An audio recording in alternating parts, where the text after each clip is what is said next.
Da bro, mazingira fanya jana bwana nimebeti. Lakini mtoto wote wamenichania. Maana sasa hivi shughuli za kubeti jao kuchizi. Kwa sasa hivi dili kubeti vitu vidogo vidogo. Mimi juzi kati hapa. Yeah. Alikuwa anacheza Man City na Leicester City. Yeah. Huku na huku mwanangu mimi nikaona Man City pale kaikwa odds ndogo, mimi nikasangoja nimpe. Yeah. Unakuta Man City anakaa. Unajua nini? Man City sasa hivi kashuka. Yaani sio Man City peke yake, wewe Barcelona huko unaweza, yaani unasema sasa hivi yamebaki majina tu makubwa. Mimi na force hivi kubeti namna gani vipi? Nipate tiketi mwanangu. Kwenye mradi harakati zangu za kuimba. Kwa mwanangu sema na harakati zako nazo ngumu mwanangu, harakati zako za muziki. Yeah. Uforce huko, lakini mwanangu kwenye kubeti usibeti sana. Yeah. Sababu unajua mchongo wa kubeti hizi timu kubwa sasa, yani ligi sasa hivi hazieleweki. Yani ligi kuna time mimi mwanangu naenda hata ligi ya wapi huko. Lakini mwanangu mimi nakwambia kitu, kwenye muziki wewe kaza. Mimi na kaza. Kaza mwanangu. Bali vijana. Sawa kwema? Kwema kabisa. Alhamdulillah. Nashukuru. Shehe zangu nimekuja hapa. Nimetoka zangu kule, naona vijana mapiga maendeleo na stories zenu. Nimewakatisha samani ni. Hamna shida. Lengo madhumuni hapa ni kuwahusia nafsi zenu na kuhusia nafsi yangu juu ya ibada. Kama mdau mashehe zangu, muda kuwa masjidi makampiga story. Haina maana mwache story, hapana, ila kuzingatia muda. Kuna muda wa swala na kuna muda story.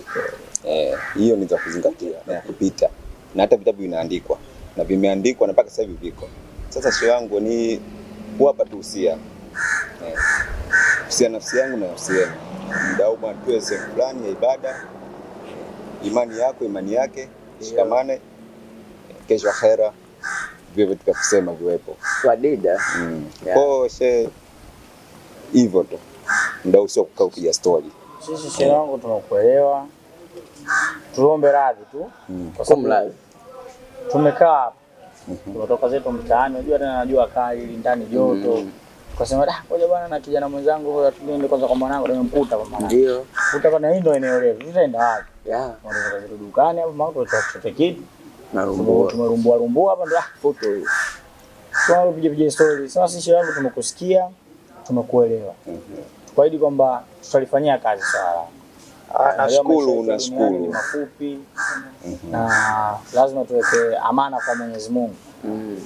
Kwa hiyo shehe wangu tupo pamoja kwenye hili. Hamna shida. Sisi tumekuelewa. Saa 10 tutaungana wote. Tutakuwa pamoja. Sisi inshallah. Inshallah. Kwa vile mmesikia neno nilosema na mmetii. Naam. Inshallah. Kwa saa 10 tutaungana shehe wangu. Mungu awabariki. Nashukuru bwana shehe. Amina. Poa.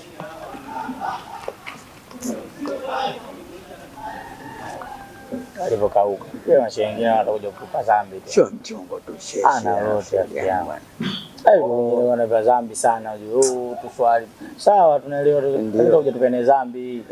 Hawa ndo wale ambao ukiambia msikitini atoe shilingi ngapi sadaka kila siku ya Ijumaa. Nasikia 2000. Nasikia. Muda kwa ujana. Anatuchanganya yule. Sasa kuswali sasa hivi, kuswali uzeeni. Sasa hivi muda starehe bro. Amini mwanangu.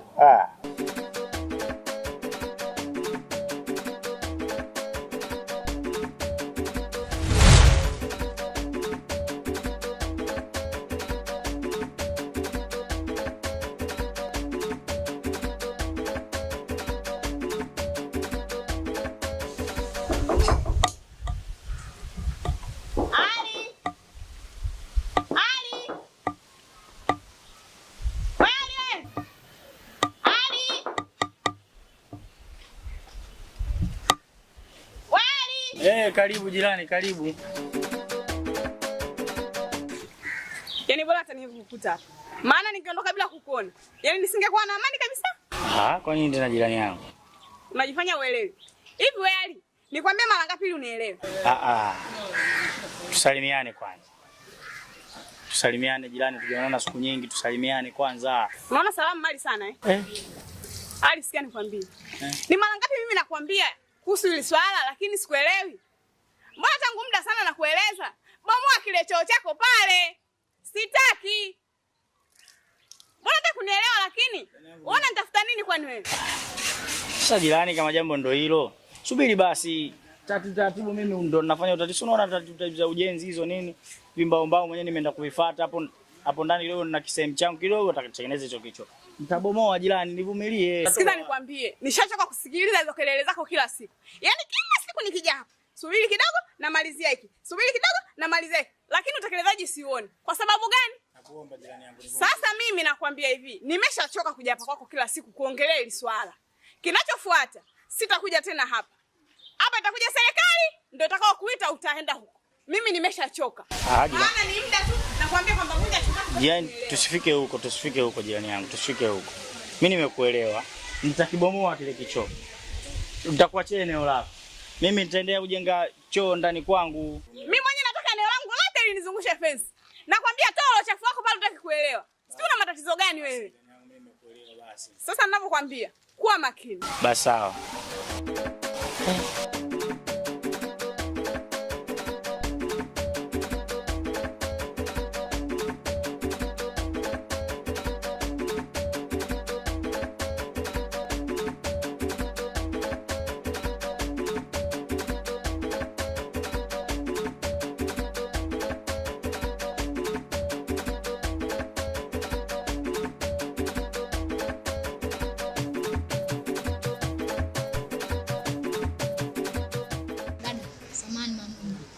Majina naitwa Mr. Jeff. Kwangu mzangu. Hebu sikiza mtoto, usinicheleweshe. Hivi unaniona alijua alivyokuwa kali? Hebu ongea kilichokufanya unisimamishe mimi hapa. Basi.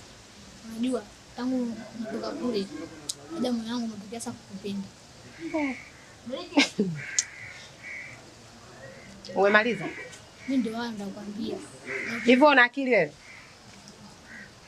Wewe una akili sawa sawa wewe? Sasa usema sina akili. Mimi zako nataka kukupenda. Mimi naona uko timani. Yaani mtoto mdogo kama wewe, uje unipende mimi mtu mzima. Mimi si nitaonekana chizi kwenye jamii nikitembea na wewe. Sasa la kitu usikujua. Na Mungu nikubali nitakupa kila kitu unachotaka. Utanipa nini mimi wewe? Kiatu tu ulichokivaa kinadai kipati kingine. Utanipa nini mimi wewe? Wewe vipi? Alafu siku nyingine uwe na adabu. Mimi sio lika lako, tafuta lika lako. Umenielewa wewe? Yaani wewe nakuzaa mchana kupe mbuzi anakula ukoka, mshenzi wewe.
Mambo poa.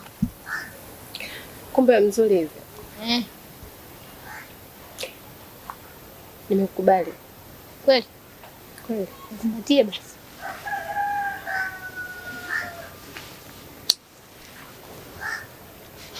Kwa hiyo mpaka getu. Twende.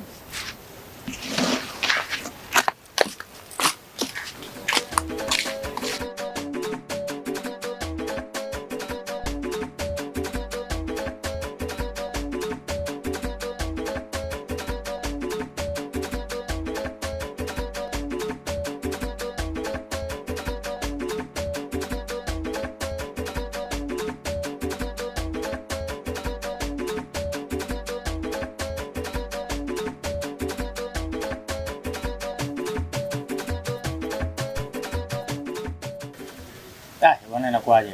Safi kaka. Kama kawaida. Kama kawaida. Naona harakati zinaelekea. Mdogo. Hiyo leo umekimbiza. Hamna mwanangu. Unajua sasa hivi hali ngumu, jua kali. Ndio. Kwa hiyo hapa nimeuza vibakia viatu viwili tu. Sasa. Kwa hiyo hapa ndo nakoma hapa bila kuchoka. Na maisha yetu mwanangu. Ndio maisha yetu ya sasa hivi. Asikwambie mtu mwanangu. Sisi ambao wenye maisha ambao tunafanya ili wazazi watuone. Tuna maisha magumu sana. Asikwambie mtu. Kwa hiyo mwanangu ukipata kidogo kitu kama hivyo, usichoke mwanangu kupambana, usichoke kuforce. Mwenye blaza zako mdogo hivyo ninachokipata. Najua mwenyewe na nafsi yangu. Lakini sio kupambana. Ndogo najua tu ipo siku moja Mungu atatukunjulia tu. Tunatoboa mwanangu, maisha yanaelekea. Ni kweli kabisa. Unalosema lipo sahihi. Ndio. Ndugu yangu, kuna taarifa nataka nikupe. Ila kabla sijakupa taarifa hii, naomba uwe mvumilivu. Umekucha. Umeanza tena. Mbona kama unanitisha? Sio jambo la kutisha. Ila ni ukweli unaokuhusu wewe na familia yako. Familia yangu mimi. Sasa sikia bila kupoteza muda. Yaani mkeo. Jana nimemkuta mke wako kichochoroni. Amesimama na kijana mdogo. Kitoto cha 2000. Mbeche. Amesimama naye kichochoroni. Mwanangu umemkuta mke wangu tu kakaa kichochoroni tu mwanangu kasimama dogo janja. Mdogo tu. Wa 2000. Kitoto cha 2000. Chana naye mwanangu. Mwanangu jambo hili sichukulie la mzaha. Sababu mimi hadi nimekuja hapa nakwambia hivyo na maana pale kuna kitu kinaendelea. Pale Zewei walivyosimama wawili wale kuna kitu kinaendelea. Sio kweli. Sikiliza nikwambie kitu, shanza mambo yako. Oya, hakuna mtu ninayemwamini, ninayemrespect kama mke wangu. Kwanza wewe umekuta kichochoroni. Afu ngura bonga kukutana mbaba mtu mzima kwa nikwambia kweli mwanangu pale mazingira yanaonekana vipi? Lazima kila mtu awe na akili. Umeona sema pale kuna kitu kinatokea. Dogo janja. Wewe huyo Sajabu alikuwa anatumwa mafuta ya kula au labda vitu gani tu anamwagiza tu gengeni huyo. Kengonyene mvivu. Kwa hiyo Sajabu umekuta tu chochoroni kakutana nasalimiana. Lakini ukutana nafanya vitu vingine ukutana naingia gesti kweli. Uchochoroni? Wewe. Sasa ndugu yangu, usiyapimie maji kwa macho. Na siku zote mzala mwiba huo utatenda. Hivi. Yanaanzaga hivi na unasema kwamba labda mtoto mdogo, sijui kasimama, sijui na mtu mkubwa. Lakini wewe mwenyewe unaona mapenzi ya sasa hivi. Mkubwa anapenda mdogo anapenda. Sikilize, sio kwa mkubwa anapenda mdogo. Wewe mimi unaona mimi nimechoka. Sasa sikiliza, umeniona mimi nimechoka. Ninachokizungumza mimi hapa sasa hivi kwamba mimi sijachoka. Sawa. Alafu ngombe tu kitu kimoja. Poa mimi mke wangu namwamini, tofauti na unavyofikiria wewe. Yaani kuhusu jambo tu la mke wangu, aliji kama hivyo unavyofikiria wewe ni kitu kawaida tu mimi nianze kuamini. Yaani mimi nikagombana na mke wangu kwa ajili ya wewe. Wewe rafiki yangu una mambo gani? Ile familia yangu, afu ile mke wangu mimi. Hizo pigo unazo kuniletea wewe. Tegemea kwamba umefeli. Yaani kwa sasa hivi umefeli. Yaani jaribu kuchunguza tena. Yaani kwa sasa hivi mwanangu umefeli. Kwa sababu mke wangu mimi namuelewa, yani mke wangu mimi namuelewa kichizi afu namuamini ile noma. Sawa Ila tu mimi nikwambie kitu kimoja. Mimi mke wangu namuamini tofauti na unavyofikiria. Kwenye ili hapo unaoniambia wewe. Yaani sijui nipe nini yani. Nikuamini. Mimi mke wangu hawezi kufanya vitu vyao, yani namuelewa vibaya mno, hawezi kufanya vitu vyao hata kidogo. Kwa hiyo ndugu yangu nikwambie tu kwenye biashara yako, wewe kuwa makini na mambo yako. Hapa town mwanangu, fanya vitu vyako, fanya mambo yako. Mimi na wewe tuendelea kwa washikaji, lakini ukiniingilia kwenye familia yangu ndo unazingua. Mimi mke wangu babu namuamini tofauti na unavyofikiria. Kwa hiyo mambo yako simu kutabisha mwanangu msinifikishie hizo taarifa. Sio unanipata hapo. Mke wangu hawezi kufanya vitu vyao. Sawa. Siwezi kupinga uamuzi wako. Yani ndio, yani mimi siwezi kukuamini hata kidogo. Yani wewe hata uniletee nini? Yani mimi kukuamini mwanangu. Leo nimekuanga mwanangu. Sio kidogo. Wewe mwanangu wewe kaza tuna vitu vyako, sawa? Mambo ya wewe na familia za watu achana nao. Aye, chonde chonde, ugonjwa wa mapenzi unauma.